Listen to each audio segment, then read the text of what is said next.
और अब खबरें विस्तार से। बार एसोसिएशन जम्मू के आह्वान पर बार एसोसिएशन पुंछ की तरफ से भी प्रॉपर्टी टैक्स के विरोध में दिन भर अपना कामकाज इन लोगों ने आज निलंबित रखा, जिसके चलते आज किसी भी न्यायालय में कोई भी वकील किसी भी मुकदमे को लेकर पेश नहीं हुआ।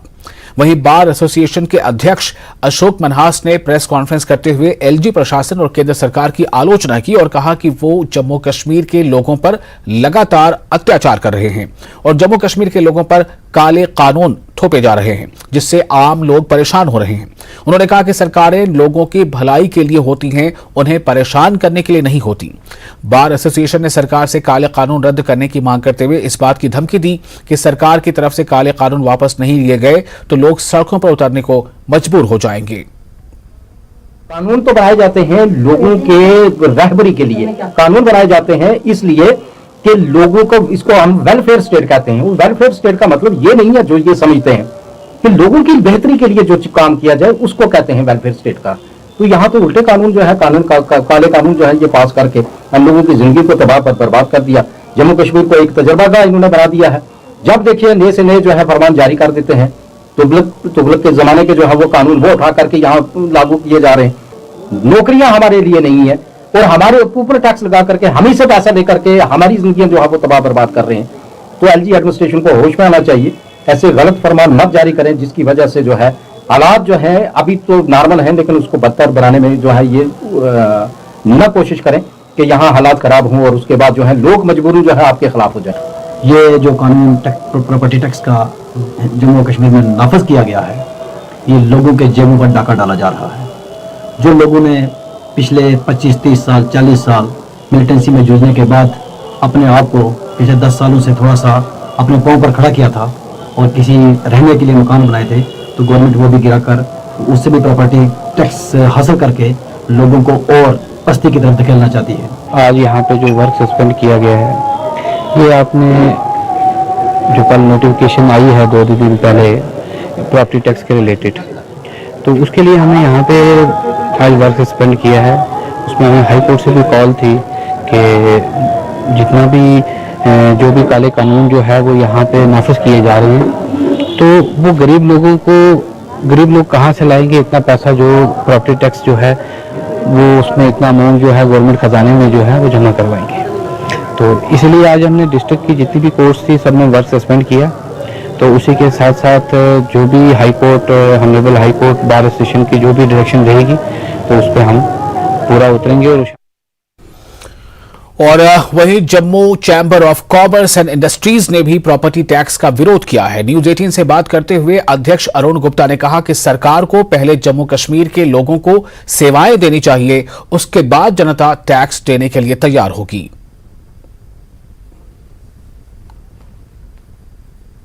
1 अप्रैल 2023 से जम्मू कश्मीर में प्रॉपर्टी टैक्स जो है वो लागू कर दिया जाएगा। एक एसओ नोटिफिकेशन भी निकाल दी गई है और सरकार ये कह रही है कि इसका फायदा अल्टीमेटली लोगों को होगा। अरुण गुप्ता जी प्रधान हमारे साथ मौजूद हैं। सर, किस तरह से देखते हैं, सरकार कह रही है कि इसका फायदा होगा, आप कह रहे हैं कि इसका नुकसान आम जनता को? देखिए, इस तरह के जो टैक्स आज तक जितने भी यहाँ पर टैक्स लगे हैं, जिस तरह की भी रेवेन्यू जो है वो गवर्नमेंट की तरफ से इकट्ठा हुआ है, नो डाउट। मैं अगर सेंटर की बात करूं, अगर मैं सड़कों की बात करूं, गलियों की बात करूं, तो वो एक अलग चीज़ है। लेकिन कारपोरेशन के अंडर जो जो चीज़ें आती हैं उन चीज़ों की पहले हालत देखिए। लोग पैसा देने में पीछे नहीं हटते। अगर डेवलपमेंट चार्जेस लेने हैं तो लोग पीछे नहीं हटेंगे। आप पहले एक राउंड जो है, आप भी यहाँ पर हैं, मेरे पास आए हैं, आप भी एक राउंड लगाइए। गलियों की क्या पोजीशन है, ड्रेनेज की क्या पोजीशन है, सीवरेज की क्या पोजीशन है, सड़कों की क्या पोजीशन है, तो ये जो चीजें हैं यही आएंगी ना कारपोरेशन के पास। तो मैं नहीं समझता कि कारपोरेशन के पास किसी वक्त भी पैसों की कमी थी जिसकी वजह से ये चीजें नहीं हो पा रही।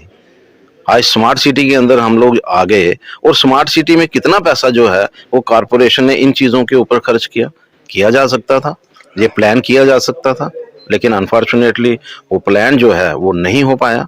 तो मैं समझता हूं कि लोग जो हैं, अगर लोगों को लगे कि कोई चीज़ जो है वो हमारे ऊपर खर्च हो रही है, लोग पीछे नहीं हटते। मैंने पहले ही कहा कि कलेक्शन की बात आई तो लोगों ने 100 रुपया एकदम से दे दिया। अगर दुकानों पे अगर 200 रुपया चार्ज किए, लोगों ने वो भी देने की मतलब कोई पीछे नहीं हटा। तो लोग जो है, जब उनको लगे कि हमारी बेहतरी के लिए कोई चीज़ हो रही है, उसके लिए लोग पीछे नहीं हटते। लेकिन वो भी एक तरीके के साथ कोई भी चीज़ आपने इम्प्लीमेंट करनी है, कोई भी चीज़ आपने अगर लोगों पे इम्पोज करनी है तो लोगों की मर्जी तो चाहिए, लोगों के साथ डिबेट तो चाहिए। आप कोई भी ऑर्डर निकालेंगे और लोग जो हैं खुशी खुशी, आज तक मुझे ये नहीं लगा कि भाई यहाँ पर हमारी जो लोगों की जो प्रॉब्लम्स हैं, पहले तो लोग जो हैं उनकी प्रॉब्लम्स को समझें, गवर्नमेंट का क्या प्रॉब्लम जो है आज की डेट में है, क्यों टैक्स नहीं देना चाहते हैं, इसके ऊपर डिबेट चाहिए थी, लेकिन डिबेट कहाँ हुई। पर Jammu chamber of commerce and industries जो है वो लगातार इसका विरोध कर रही है। उनका कहना है कि अगर चुने हुए नुमाइंदे म्युनिसिपल कमेटीज और काउंसिल से ये फैसला लेते तो जनता को मंजूर होता। सरकार को रुकना चाहिए, आम जनता से बात करनी चाहिए, सिविल सोसाइटी से डिस्कशन करनी चाहिए और डिबेट के बाद अगर कोई भी फैसला होगा तो वो सभी को मंजूर होगा। नेटवर्किंग के लिए जम्मू से मैं रजत वोरा। और आम आदमी पार्टी कार्यकर्ताओं द्वारा साबा के विजयपुर एसडीएम कार्यालय के बाहर प्रॉपर्टी टैक्स के विरोध में प्रदर्शन किया गया। पार्टी के नेताओं ने कहा कि सरकार जम्मू कश्मीर में टैक्स के नाम पर जम्मू कश्मीर के लोगों को लूट रही है। उन्होंने कहा कि सरकार ने प्रॉपर्टी टैक्स वापस नहीं लिया तो आने वाले दिनों में पार्टी बड़े पैमाने पर प्रदर्शन करेगी। इस मौके पर पार्टी कार्यकर्ताओं के जरिए एसडीएम कार्यालय में अधिकारी को ज्ञापन भी सौंपा गया।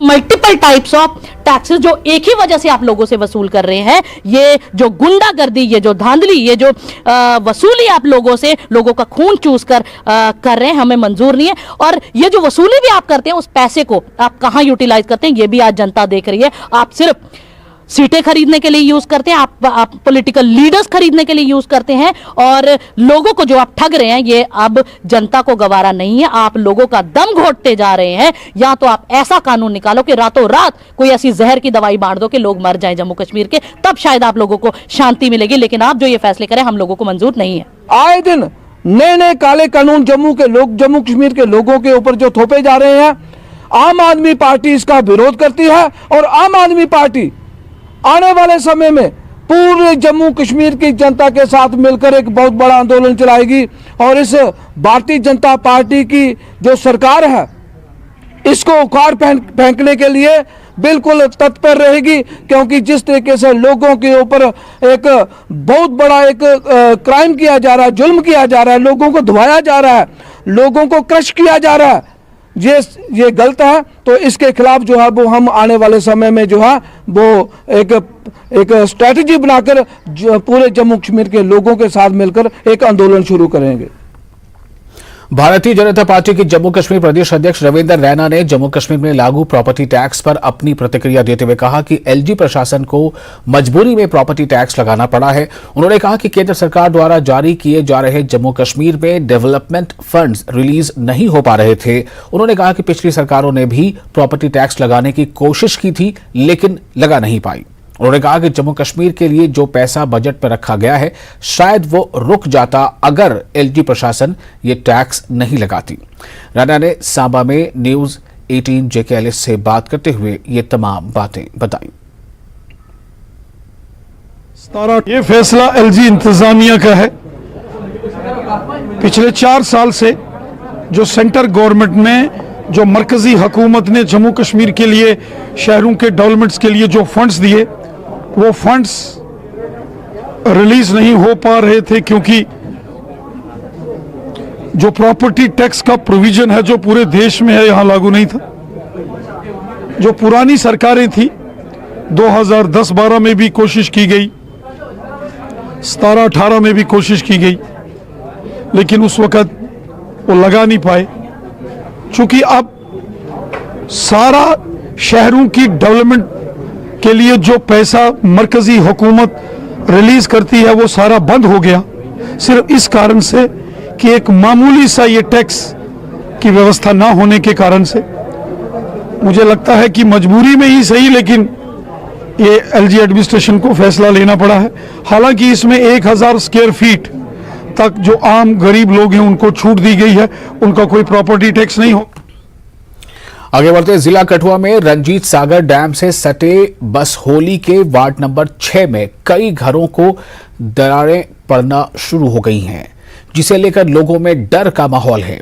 वहीं पीड़ित परिजनों ने बताया कि डैम के कारण रोजाना उनके घरों में दरारें पड़ रही हैं, जिसकी वजह से वो डरे हुए हैं और उन्होंने प्रशासन से गुहार लगाई है कि जल्द से जल्द उनकी सुध ली जाए। वहीं एडीसी बस होली ने न्यूज 18 को बताया कि डैम के किनारे बैठ रहे, जिसके कारण दरारें पड़ रही हैं। संबंधित विभाग के साथ मिलकर मामले की जांच की जा रही है और जो भी जरूरी कदम होंगे उठाए जाएंगे। रोने वाले आसी साड़ी जेड़ा घर है सारा फटी गया, बाथरूम भी जरा टांची वो भी अपने आप उड्डी है जी, वो थले पे गई, बिल्कुल इयां जगह पे गई सारी। ते जरा बाथरूम है, ये कमरा है, स्टोरी वाला कमरा है, सारी जगह थले चली गई, सारी दरेड़ा फटी दियां। साड़ा मकान जेड़ा है ये बिल्कुल डैम दे सामने है ना, नाले थले नाले उपर साड़ा मकान है। और मकान जेड़ा साड़ा जो मैं आई दी घर कि 25 साल होई के घर आई दियां, ते मैं तो हुंदी इस मकान की मरम्मत करी करके मैं थकी गई। ते मेरे कहना जो दी डैम बन गई, जो तो मेरे घर नुकसान होता है। इस वजह से मैं कितनी बार परेड करा चुकी हूँ। बरसा की डैम तो कोई फायदा ही नहीं है। या असि कोई एक जना कमाने वाला कितने जने असि खाने वाले दसो कोई नहीं जाइए, असि क्या कर सकते हैं। मेरा बच्चा जरा छोटा है पोता मेरा, तो बच्चे मेरे बाहर पढ़े थे, तो असि क्या कर सकते हैं।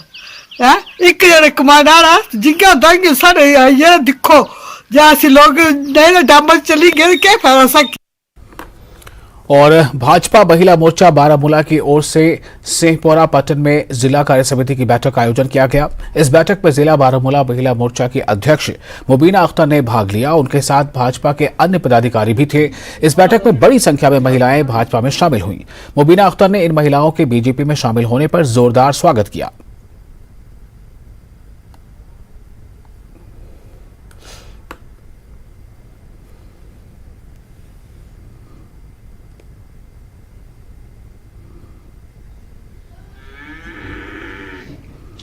मैंने यहाँ जायज़ा लिया है। यहाँ पे बहुत सारे मसले और मसाइल थे लोगों के, जिनके हवाले से बात हो गई है। ना पानी है, बिजली की प्रॉब्लम है, तो इन पर बात हो गई है। इंशाअल्लाह सारे मसला हल करेंगे। यहाँ पे बड़ी प्रॉब्लम है, मेडिकल शॉप नहीं है यहाँ पे, डिस्पेंसरी नहीं है यहाँ पे, हॉस्पिटल नहीं है यहाँ पे, तो सब चीज़ों पे बात हो गई है।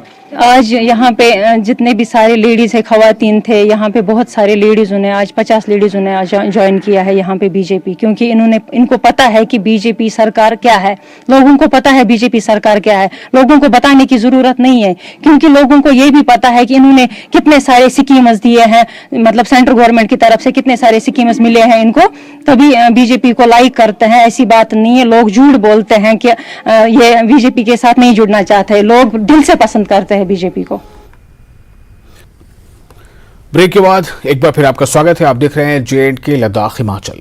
एशिया के सबसे बड़े थिएटर फेस्टिवल 22वें भारत रंग महोत्सव का अंतिम चरण कल टैगोर हॉल में शुरू हुआ। यह उत्सव एनएसडी द्वारा जम्मू और कश्मीर कला, संस्कृति और भाषा अकादमी के सहयोग से आयोजित किया गया। दूसरे दिन उत्तराखंड के एक थिएटर मंडली द्वारा दिवंगत गिरीश कर्नाड द्वारा लिखित नागमंडल नामक नाटक का प्रदर्शन किया गया। शो के कलाकारों ने हमारे विशेष संवाददाता सरोज कफील से बात की और थिएटर और कश्मीर के प्रति अपने प्यार का इजहार किया।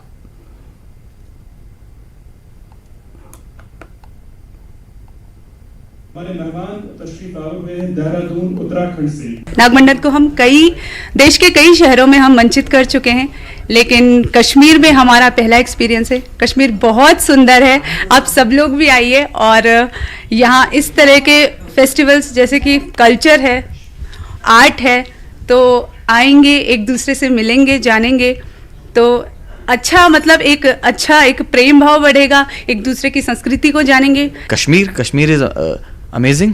कश्मीर के लोग बहुत अच्छे हैं, बहुत सपोर्टिव लोग हैं, और बहुत अच्छी बात, यहाँ का खाना बहुत अच्छा है। और भारत रंग महोत्सव ने हमें यहाँ आमंत्रित किया, एनएसडी राष्ट्रीय नाट्य विद्यालय ने, तो हम उनके लिए शुक्रगुजार हैं। और हम कश्मीर के शुक्रगुजार हैं कि उन्होंने हमें अपना अतिथि सत्कार उन्होंने अपने दिखाया।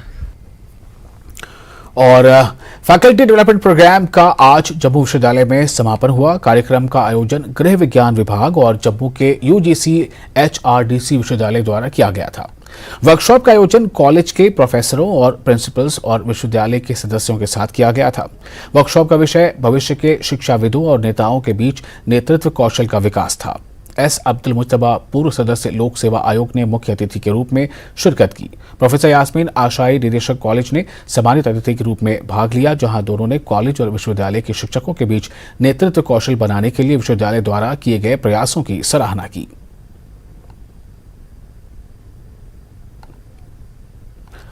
Chairman district development council Udhampur Lalchand और दीपराज कनेठिया प्रोजेक्ट डायरेक्टर समग्र शिक्षा परियोजना शिलान्यास किया और जिला उधमपुर के राजकीय उच्चतर माध्यमिक विद्यालय टिकरी में वाइस चेयरमैन की उपस्थिति में 1,98,00,000 की अनुमानित लागत से इनोवेटिव लेबोरेटरी और किंडरगार्टन के निर्माण का शिलान्यास किया गया। अध्यक्ष जिला विकास परिषद उधमपुर, अध्यक्ष खंड विकास परिषद टिकरी, डीडीसी सदस्य टिकरी और अन्य इस मौके पर मौजूद रहे। समग्र शिक्षा परियोजना के निदेशक ने बात करते हुए कहा कि इस समग्र शिक्षा अभियान के तहत जनवरी तक 175 करोड़ की लागत से 700 से अधिक विकास कार्य पूरे हो चुके हैं।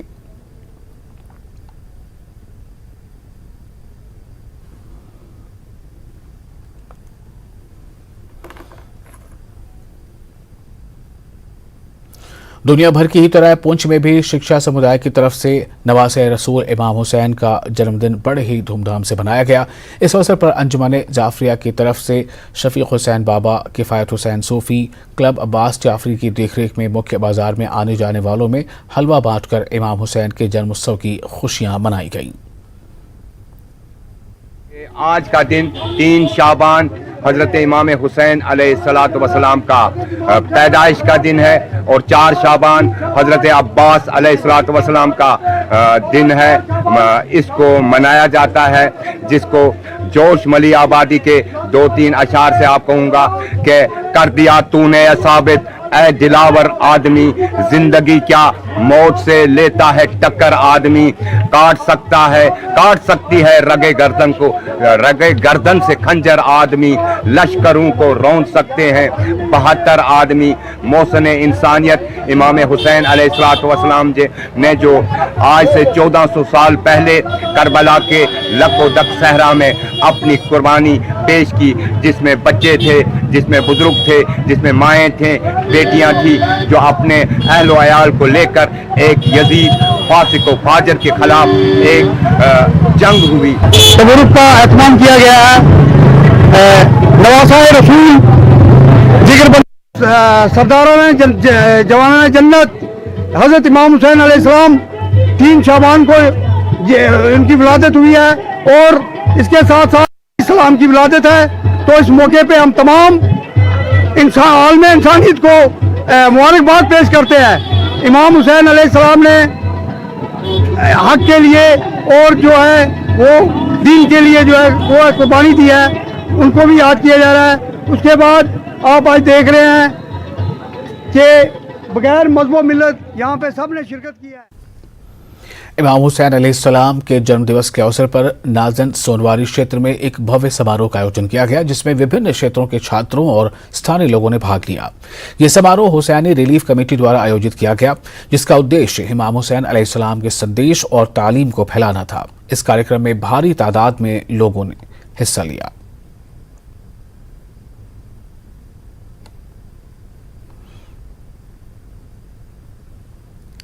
रोज़ी मीलाद सालार शहीदान हज़रत अबा अब्दुल्लाह हुसैन अलैहिस्सलातु वस्सलाम मुनअक़द हो रही है, जिसमें यहाँ के नाजन के जवान और नौजवानों ने इसमें भरपूर हिस्सा लिया है।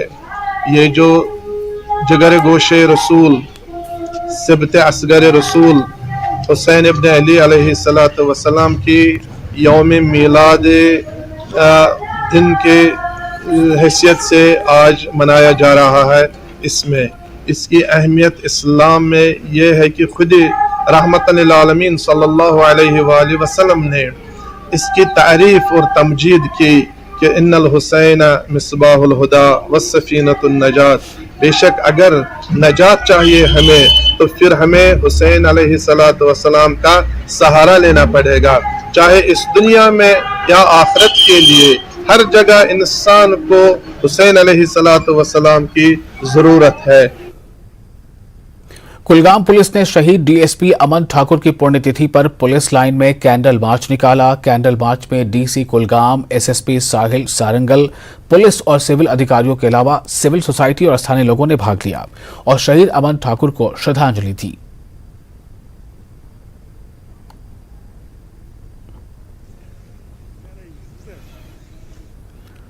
पुलवामा में एनआरएलएम से जुड़ी महिलाएं ऑर्गेनिक सब्जियों की खेती कर रही हैं। इन महिलाओं ने पुलवामा जिले के हाजी खेलो इलाके में उम्मीद योजना की मदद से हाईटेक पाली हाउस बनाकर सर्दियों में भी तरह तरह की सब्जियों की पनीरी तैयार की है। पिछले 6 वर्षों से महिलाओं ने जुड़ी एनआरएलएम योजना के तहत डेयरी फार्म और मिल्क कलेक्शन केंद्र के अलावा सब्जी की खेती सफलतापूर्वक शुरू की है। वर्तमान में पुलवामा जिले में लगभग 25,000 महिलाएं एनआरएलएम से जुड़कर अपने लिए बेहतर रोजगार प्राप्त कर रही हैं।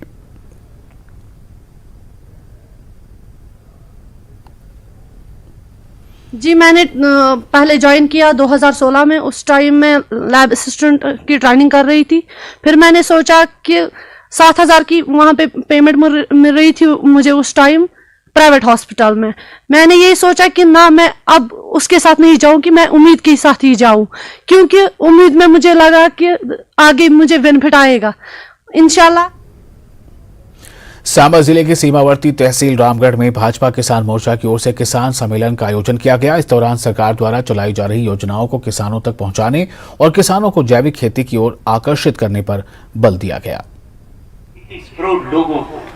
किसानों के अकाउंट में सीधा, हिंदुस्तान के 11 करोड़ किसानों के अकाउंट में सीधा डीबीटी से 11 करोड़ किसानों को जो 6,000 रुपया देने का प्रारंभ किया था, इसका 4 साल आज खत्म हो गए। इस उपलक्ष्य में सशस्त्र सीमा बल की 13वीं बटालियन ने गांदरबल के 35 युवाओं के लिए भारत दर्शन यात्रा का आयोजन किया है।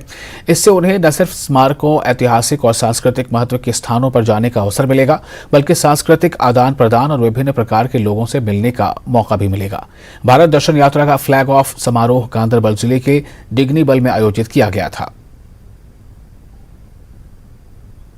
जो है हम हमारे इलाके के बच्चों को टूर पे भेज रहे हैं, ताकि हम जो है इंडिया को हम एक्सप्लोर कर सके, इंडिया देख सके, और हम अब देख सकते हैं कि हमारा देश जो है वो कैसा है, क्योंकि हम में से बहुत सारे बच्चे ऐसे हैं जो बाहर नहीं जा सकते थे। मकसद इसका सिर्फ ये है कि जो कश्मीर वैली के बच्चे हैं ये बाहर इंडिया टूर करें और बाहर की दुनिया को देखें, और साथ ही साथ इनके जो नॉलेज है उसमें इजाफा हो। बहुत सारे ऐसे बच्चे हैं जो वैली में ही पैदा होते हैं और वैली में ही रह जाते हैं। ये बहुत ही अच्छा कदम है, जिससे कि यहाँ के बच्चे जिनको कोई किसी वजह से, पॉवर्टी की वजह से जा नहीं पाते हैं, आज उनको मौका मिला जाने का और अपने यहाँ बॉम्बे जैसे शहर को देखने का। यहाँ से बाय एयर ये जा रहे हैं मुंबई, वहां से ये बाय ट्रेन आएंगे जम्मू तक वापसी पे, और अच्छा सफर इनका रहे और बड़े अच्छे इंतजामात है, बड़े अच्छा इनका जो रहेगा 7 दिन। और इसके साथ ही इस बुलेटिन में फिलहाल इतना ही, लेकिन तमाम बड़ी और अहम खबरों के लिए आप बने रहे न्यूज़ 18 JKLH के साथ।